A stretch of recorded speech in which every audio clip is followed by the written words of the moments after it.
আমরা বর্তমানে রাজশাহী বিশ্ববিদ্যালয়ের মাঠে, রোদের অপোজিটে, তাই ফেস কালো আসতেছে, রোদের দিকে একটু ঘুরে ফেললাম। আজকে এই বিশাল বড় স্টেডিয়ামে আমরা দুইজন একা। এই দুইটা স্টেডিয়াম একটা স্টেডিয়াম, এই স্টেডিয়ামের সম্পূর্ণ কর্তৃত্ব বর্তমান শুধু এবং শুধুমাত্র আমাদের। এখন মোটামুটি মনে হয় 4টা বাজে। সেই জায়গা থেকেও মাঠে কেউ নেই, কারণ রাজশাহীর যেই তাপমাত্রা সেটা সম্পর্কে আপনারা অনেকে অবগত। আর ভিডিওতে দেখে তো মনে হয় বুঝতেই পারছেন যে বর্তমানে রোদের কী অবস্থা।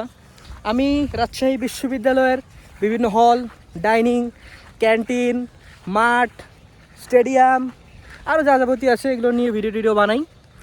আমার ইউটিউব চ্যানেল, ফেসবুক পেজ, এগুলোতে আপনারা আশা করি ভিডিওগুলো পেয়ে যাচ্ছেন।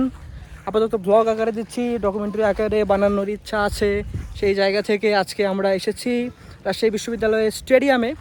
আর রাজশাহী বিশ্ববিদ্যালয়ের স্টেডিয়াম কিন্তু খুবই কুল একটা জায়গা। এটা আমাদের গর্বের একটা জায়গা। যেমন বিভিন্ন বিশ্ববিদ্যালয়ের গর্বের জায়গা আছে, ঠিক সেই জায়গা থেকে রাজশাহী বিশ্ববিদ্যালয়ের ছাত্রদের গর্বের জায়গা হচ্ছে রাজশাহী বিশ্ববিদ্যালয় স্টেডিয়াম, যেটা বর্তমানে আপনারা দেখতে পাচ্ছেন।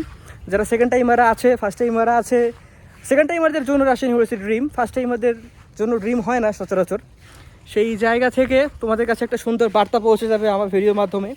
আমি জানি না এখানকার স্টেডিয়ামের ভিতরে ঢুকে আমার মতো বা আমার বন্ধু সহ মাত্র 2জন মিলে কেউ ভিডিও করেছে কিনা এর আগে।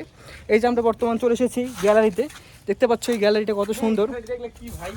সেই জায়গা থেকে আমরা তোমাদের জন্য যথেষ্ট সুন্দর একটা ভিডিও নিয়ে আসছি। আশা করছি তোমরা ভিডিওটা উপভোগ করবে। আর যদি উপভোগ করে থাকো অবশ্যই আমাদের সাথেই থাকবে। সবাইকে জানাচ্ছি অসংখ্য ধন্যবাদ। আবার দেখা হবে ইনশাআল্লাহ।